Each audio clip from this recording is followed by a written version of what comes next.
11 uudiste stuudios on Indrek Kiisler.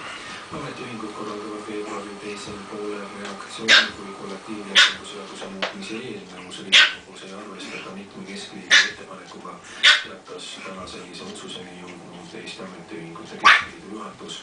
Valmisolekust aktiivselt kaasa lüüa kinnitasid lisaks raudteelastele ka kriitikud, meremehed ja transporditöötajad, teatas Keskliit.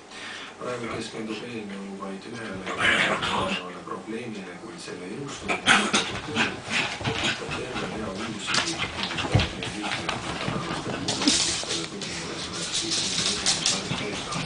Ametiühingud saatsid Riigikogu õiguskomisjonile rea muudatusettepanekuid kooskõlalike selgitustega, mida õiguskomisjon arutab Riigikogus esmaspäeval. Ametiühingud ei vaidlusta võimalust töödi üles